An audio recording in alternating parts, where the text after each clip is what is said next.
Maghahatid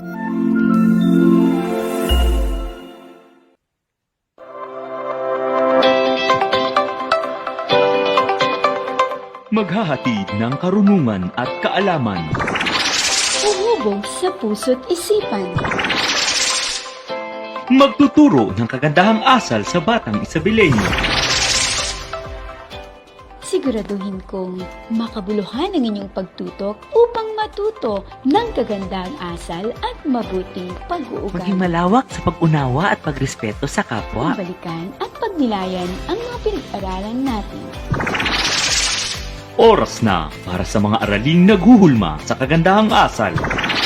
Mga leksyong nagtuturo sa kahalagahan ng pag-uugali. ESP, ESP Eskwela. Eskwela.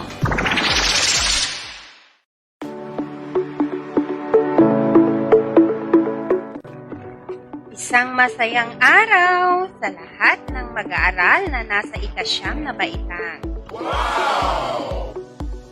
Ito ang inyong paaralang panghimpapawid sa edukasyon sa pagpapakataunay. Pagkatapos ng episode na ito, inaasahan na ating mahihinuha ang mga batas na nakabatay sa likas na batas moral. Ako ang inyong guro sa radyo, Teacher Maricel Escariaga, para sa isa na namang araw ng pagkatuto. Bago tayo dumako sa ating aralin ngayon, ating balikan ang nakaraang aralin. At ating tignan kung may naaalala pa kayo. Maliwanag ba? Magbigay nga ng ilan sa karapatang pantao at ibigay ang iyong pagkaunawa sa mga ito. Ano ang sagot nyo? Magaling! Ang lahat ng tao'y isinilang na malaya at pantay-pantay sa karangalan at mga karapatan. Sila'y pinagkalooban ng katwiran at buti at dapat magpalagayan ng isa't isa sa diwa ng pagkakapatiran. Ano pa ang naisip nyo? Tumpak! Walang sinumang pahihirapan o lalapatan ng malupit, di makatao o nakalalait na pakikitungo sa parusa. Dapat ituring ng pantay-pantay ang lahat ng tao. Anumang parusang ipapataw ng batas ay hindi dapat kumikiling sa maimpluwensyang grupo o mayayaman. May iba pa bang sagot? Tama! Walang sinumang ipaiilalim sa di makatwirang pagdakip, pagpigil o pagpapatapon. Kung ang isang tao ay nakagawa ng krimen, siya ay maaari lamang dakpin ng kapulisan kung may pahintulot ng pagdakip o warrant of arrest. Ano pa ang sagot nyo? Totoo ang sinabi nyo.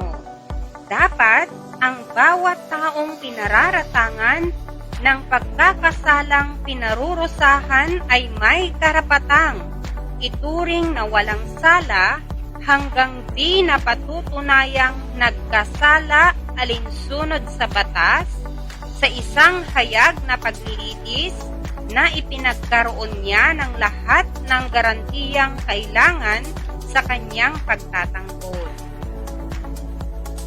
Isa pang karapatan ay ang mga lalaki't babaeng may sapat na gulang ay may karapatang mag-asawa at magpamilya na walang anumang pagtatakda dahil sa lahi, bansang kinabibilangan o relihiyon.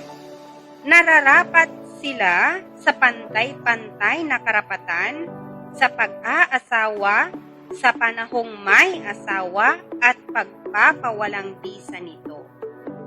Lubos bang naunawaan ang inyong nakaraang aralin? Makinig mabuti at tumako na tayo sa ating aralin na matatagpuan sa inyong Learning Activity Sheet, pahina 37. Ang batas ay ginawa ng tao para sa tao. at hindi ang tao para sa batas.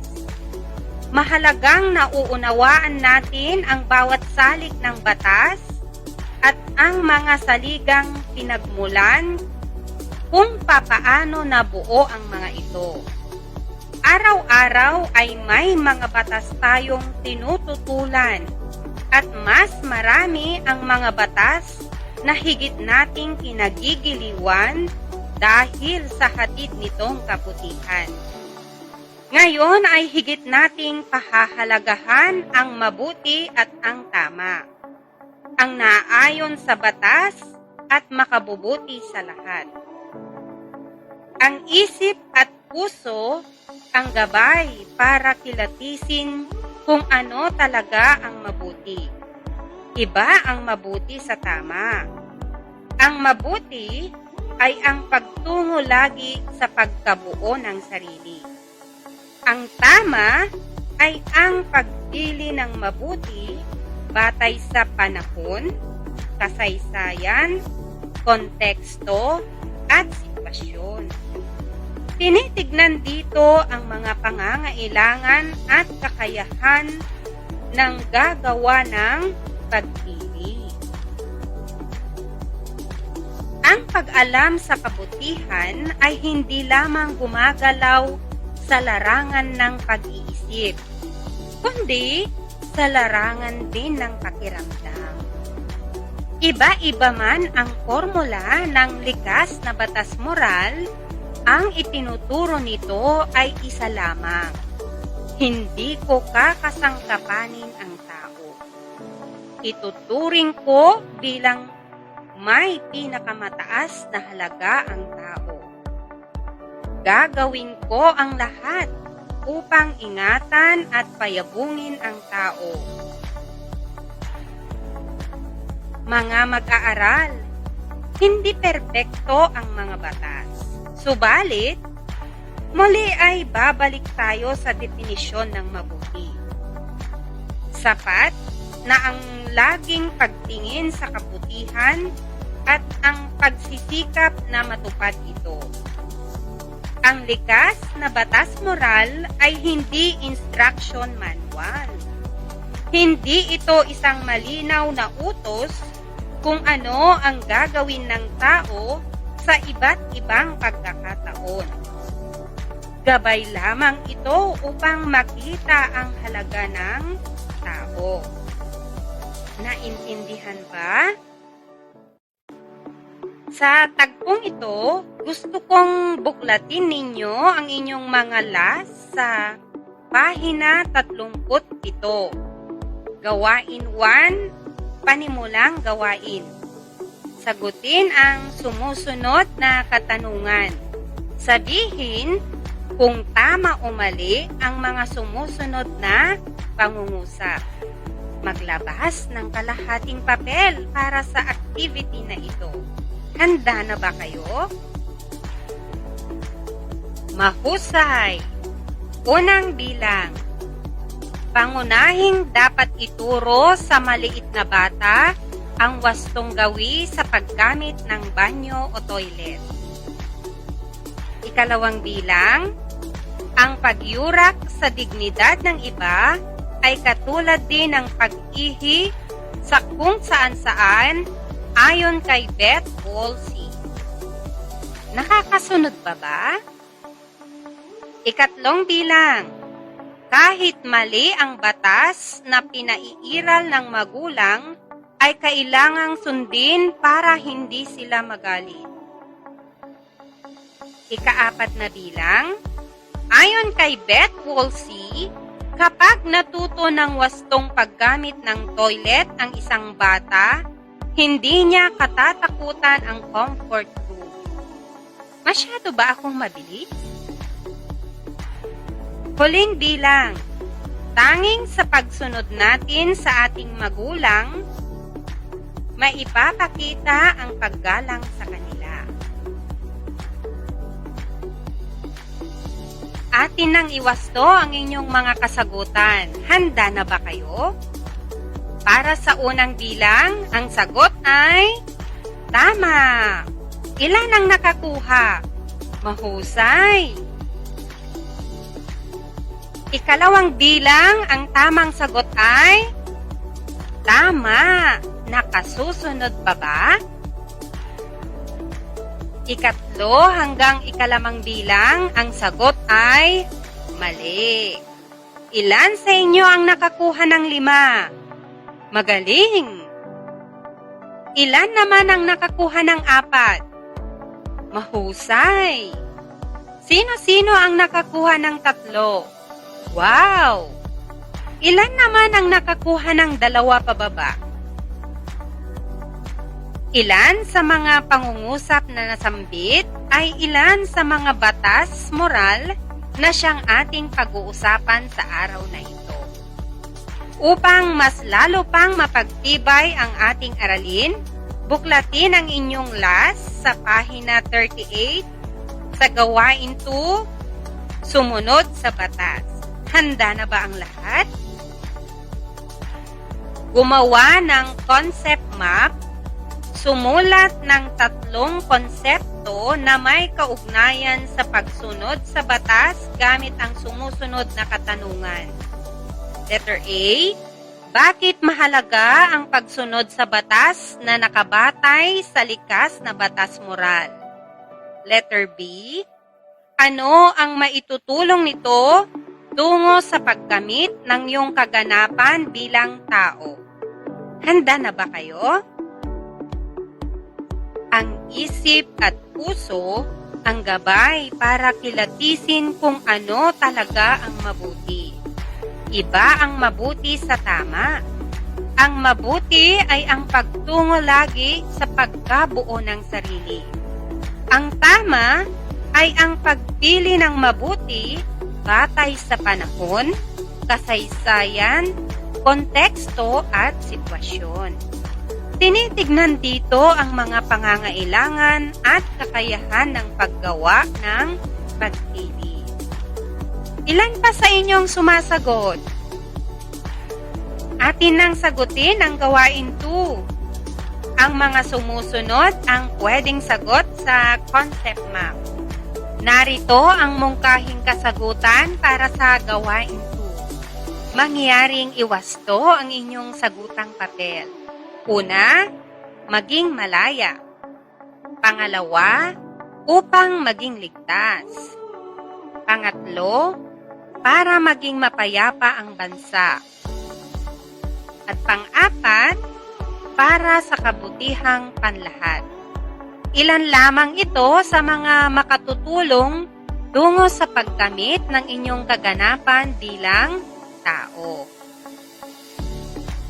Ang pag-alam sa kabutihan ay hindi lamang gumagalaw sa larangan ng pag-iisip, kundi sa larangan din ng pakiramdam. Iba-iba man ang formula ng likas na batas moral, ang itinuturo nito ay isa lamang. Hindi natin kasasangkapanin ang tao.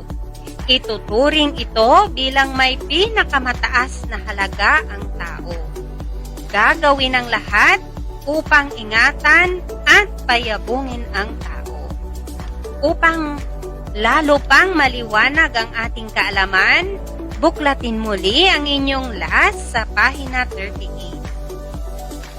Handa na ba kayong subukin ang gawain 3? Panukalang batas. Gawin ang akda ninyong panukalang batas. Ang susunod na pahina ay isang halimbawa ng panukala upang magkaroon ka ng basihan. Narito ang sitwasyon. Kayo ay mga kagawad ng barangay na nagnanais magpanukala ng batas upang maingatan ang karapatan ng inyong mga mamamayan.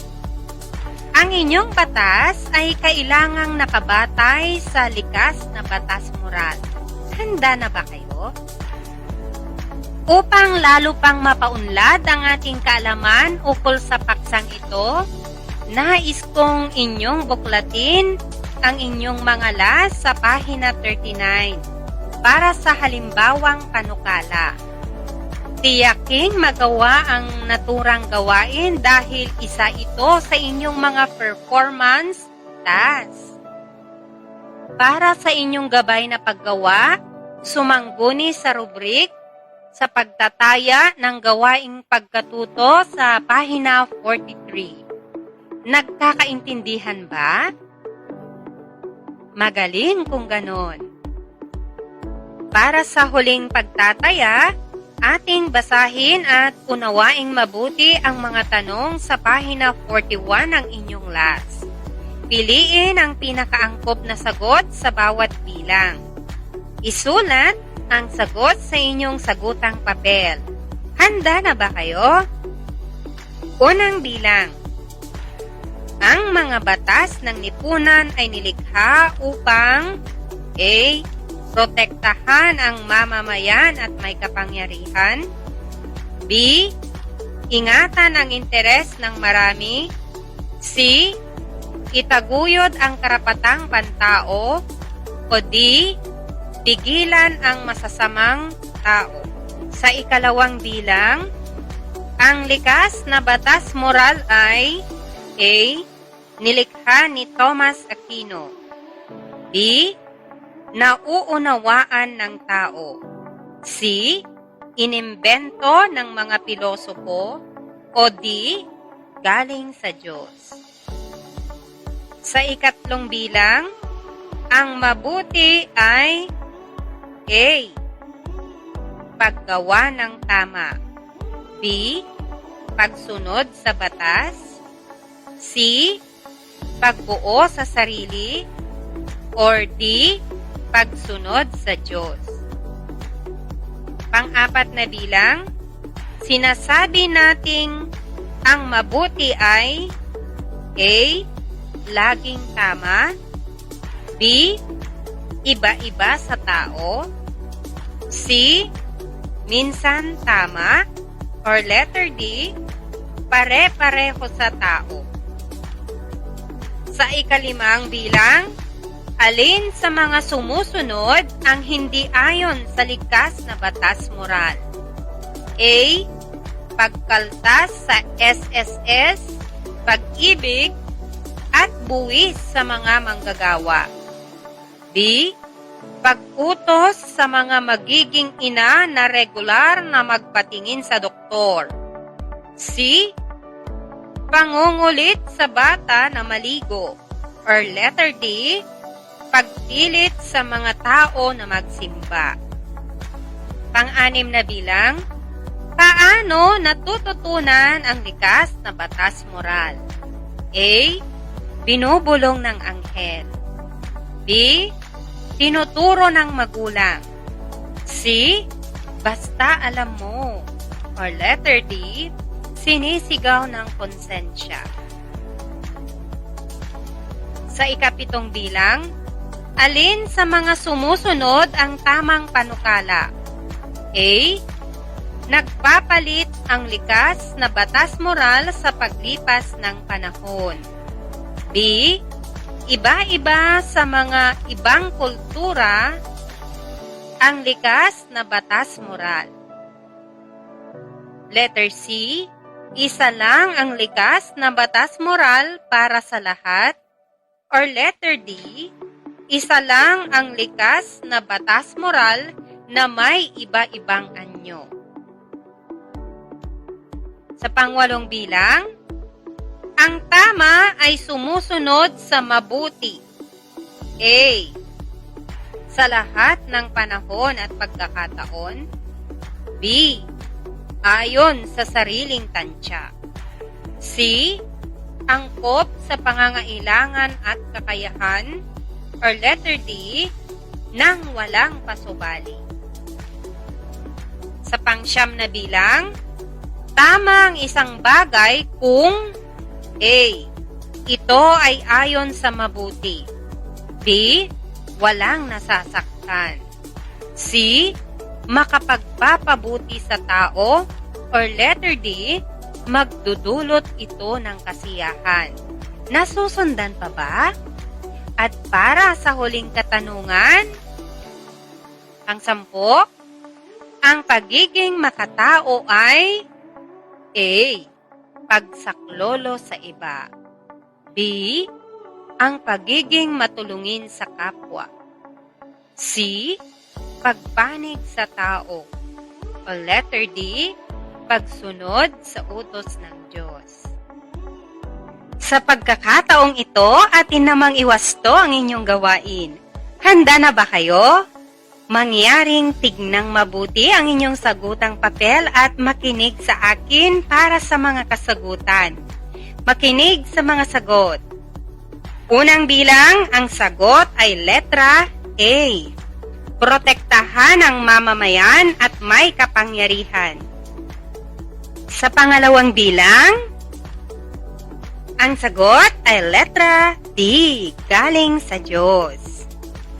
Letra D, pagsunod sa Diyos, ang sagot sa pangatlong bilang. Para sa pang-apat, A, laging tama. Panglima, A, pagkaltas sa SSS, pag-ibig at buwis sa mga manggagawa. At pang-anim na bilang, ang sagot ay letra A, binubulong ng anghel. Letra B, iba-iba sa mga ibang kultura ang likas na batas moral naman sa pangpitong bilang. A, sa lahat ng panahon at pagkakataon ang sagot sa pangwalong bilang. At C, makapagpapabuti sa tao naman sa bilang na 9. At A, ang pagsaklolo sa iba sa bilang 10. Sino sa inyo ang nakakuha ng 10? Magaling! Ilan ang nakakuha ng 9? Mahusay! Ilan naman sa inyo ang nakakuha ng 6 hanggang 8? Wow! Sadyang magagaling ang lahat. Ilan naman ang nakakuha ng 5 pababa? Oh, I see. Ibig lamang sabihin na ang lahat ay nakikinig sa akin. Tama ba? Mahusay kung ganon. Hindi perpekto ang mga batas. Subalit, mali ay babalik tayo sa definisyon ng mabuti. Sapat na ang laging pagtingin sa kabutihan at ang pagsisikap na matupad ito. Ang likas na batas moral ay hindi instruction manual. Hindi ito isang malinaw na utos kung ano ang gagawin ng tao sa iba't ibang pagkakataon. Gabay lamang ito upang makita ang halaga ng tao. Panatilihing makinig at laging tumutok sa ating Radyo Eskwela araw-araw para sa mga bagong episodes ng asignaturang ito. Isang malaking thank you, gurong nagsulat sa ating aralin ngayon, na si Ginong Clifford E. Gerardo, sa SDO Isabela at sa RBI Production Team. Maraming salamat po sa pagbabahagi ninyo ng inyong kaalaman sa ating mga mag-aaral. Hanggang sa muli, ako ang inyong guro dito sa Radyo Eskwela sa Isabela, Ginang Maricel Escariaga. Laging tatandaan, daig ng maagap ang masikap, kung kaya't mag-aral lang mabuti upang buhay ay bumuti. Paalam!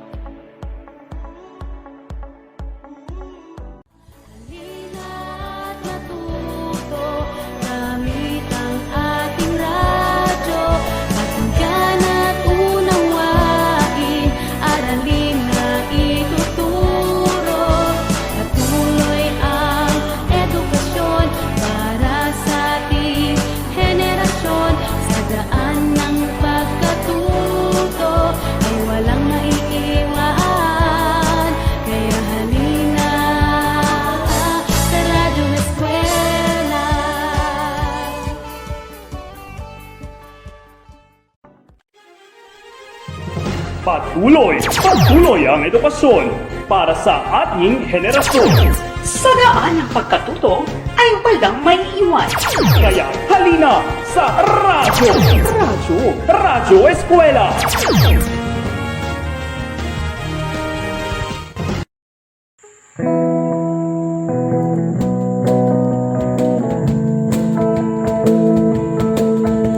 Gustong pagkain ang ating ihain, ang junk food ay iwasan. Nang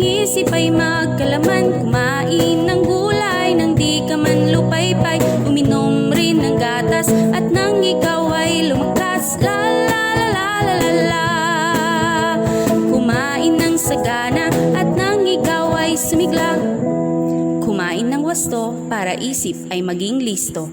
Isang paalala mula sa himpilang ito.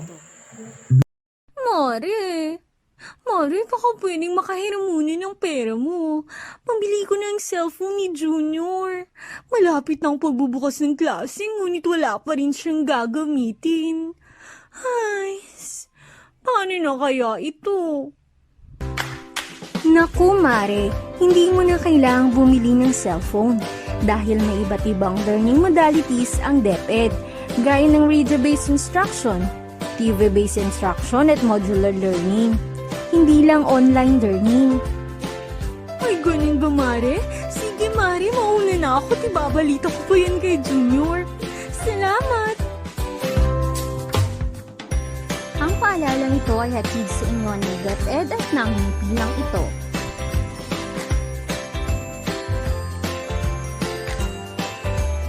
Okay class, maghanda na kayo para sa recitation natin sa araw na ito. Huhulaan nyo lamang ang pagkain sasabihin ko gamit ang mga clue. Handa na ba kayo? Yes, sir! Una, anong si ang kulay kahel at nakapagpapalinaw ng paningin? Sir, candy, sir! Naku, mali! Katunayan ang candy dahil nasa sobrang tamis nito ay nakapagpapabilis ng pagsira ng ngipin. Ang tamang sagot ay carrot. Ah, okay po. Sunod, anong M naman ang isang masustansyang inumin na nakapagpapalakas ng buto at mga kasukasuan? Sir, alam ko po. M, as in, malamig na soft drinks nila Aling Nena. Naku, mali anak. Ang tamang sagot ay milk o gatas. Ito ay mayaman sa calcium na kailangan natin sa ating malakas na pangangatawan. Hindi soft drinks ha? Malinaw ba? Opo. Katawan ay pangalagaan, palawakin ang kaalaman. Isang paalala mula sa kagawaran ng edukasyon at ng himpilang ito. Mga tropa, dito sa ilog na lamang natin itapon ang mga basurang ito. Total maaano din naman. Oops, saan nyo yan itatapon mga bata? Itatapon namin sa ilog, tita. Nako, mali ang kaisipang iyan. Ito ay magdudulot ng pagkamatay ng mga isda. Gawin na lamang natin ang reduce, reuse at recycle o 3Rs. Ang basura ay ginagawang kapaki-pakinabang at ito ay mabisang paraan para mabawasan ang basura sa kapaligiran. Kaya tara na, mag 3Rs na. Salamat tita! Ngayon alam na namin ang gagawin sa mga basura para makatulong pa sa kalikasan. Isang paalala mula sa kagawaran ng edukasyon at ng himpilang ito.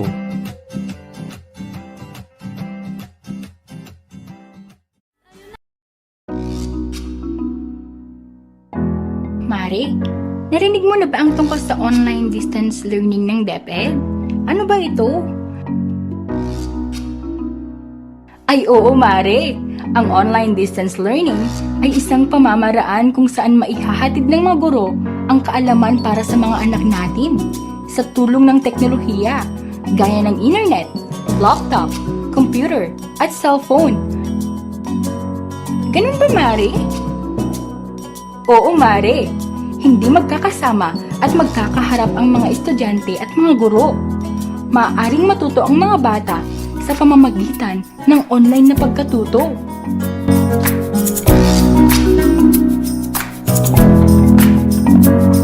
Isang mensahe mula sa kagawaran ng edukasyon at ng himpilang ito. Hi, ikaw si Mara, di ba? Yung laging nalilate sa klase? Ako si Gab. Bakit ka ba laging nalilate sa klase? Kumikit kumulang 7 kilometro kasi ang nilalakad ko araw-araw papasok sa paaralan. Bukod pa ron, kailangan ko munang pakainin ng mga halaga naming hayop at papaliguan ng aking mga nakababatang kapatid na papasok din sa elementarya. Tuloy, lagi akong nahuhuli. Pero lagi kitang nakikita sa pangalawang kanto ah. Gusto mo bang sumabay na lang sa tricycle namin araw-araw? Para hindi ka na rin mahuli sa klase. Hihintayin ka na lang namin sa tapat ng bahay para sabay na tayo. Ano, ayos ba? Naku, totoo ba? Maraming salamat kung ganon. Sasabihan ko ang inay tungkol sa magandang balitang ito. Salamat ha! Ano nga ulit ang pangalan mo? Gabriel. Pagtutulungan ay pairalin, pagiging makasarili ay tuluyang limutin. Isang paalala mula sa DepEd at ng himpilang ito.